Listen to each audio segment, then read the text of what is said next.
Hello, അസ്സാം വലൈക്കും. കേന്ദ്ര ഹജ്ജ് കമ്മിറ്റി സർക്കുലർ നമ്പർ 30 പ്രകാരം അവരുടെ 6ാമത്തെ വെയിറ്റിംഗ് ലിസ്റ്റ് ഇന്ന് പുറത്തിറക്കിയിട്ടുണ്ട്.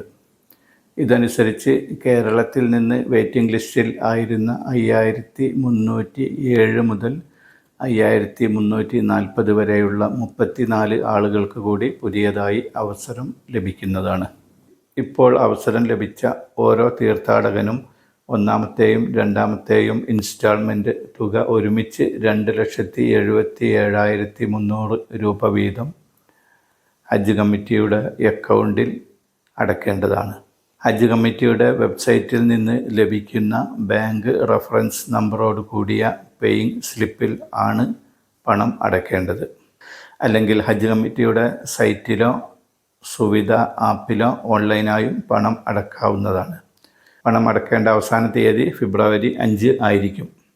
ഇങ്ങനെ പണമടച്ചതിൻ്റെ രസീതിയും മറ്റു അനുബന്ധ രേഖകളും ചേർത്ത് ഫെബ്രുവരി 7 മുമ്പായി ഹജ്ജ് കമ്മിറ്റിയുടെ ഓഫീസുകളിൽ എത്തിക്കുകയോ അല്ലെങ്കിൽ ഹജ്ജ് കമ്മിറ്റിയുടെ സൈറ്റിലോ സുവിധ ആപ്പിലോ ഓൺലൈനായി അപ്ലോഡ് ചെയ്യുകയോ ചെയ്യേണ്ടതാണ്.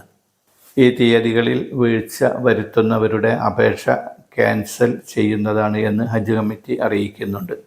ഹജ്ജ് അപേക്ഷയുടെ സൈൻ ചെയ്ത കോപ്പി, ഡിക്ലറേഷൻ, പാസ്പോർട്ട് ഡിക്ലറേഷൻ, ബാങ്കിൽ പണമടച്ചതിൻ്റെ രസീതി, അതുപോലെ ഹജ്ജ് കമ്മിറ്റിയുടെ വെബ്സൈറ്റിൽ നിന്ന് ലഭിക്കുന്ന പ്രത്യേക ഫോർമാറ്റിൽ ഏതെങ്കിലും ഗവൺമെൻറ് അലോപ്പതി ഡോക്ടർ നൽകിയ സ്ക്രീനിംഗ് ആൻഡ് ഫിറ്റ്നസ് സർട്ടിഫിക്കറ്റ് എന്നിവയാണ് ഹജ്ജ് കമ്മിറ്റി ഓഫീസിൽ സമർപ്പിക്കേണ്ട രേഖകൾ. അനുമതി ലഭിച്ച എല്ലാ തീർത്ഥാടകർക്കും സ്വീകരിക്കപ്പെടുന്ന രീതിയിൽ ഹജ്ജും ഉംറയും നിർവഹിച്ച് ആരോഗ്യത്തോടു കൂടി നാട്ടിൽ തിരിച്ചെത്താൻ അള്ളാഹു തൗഫീഖ് ചെയ്യട്ടെ. ആമീൻ.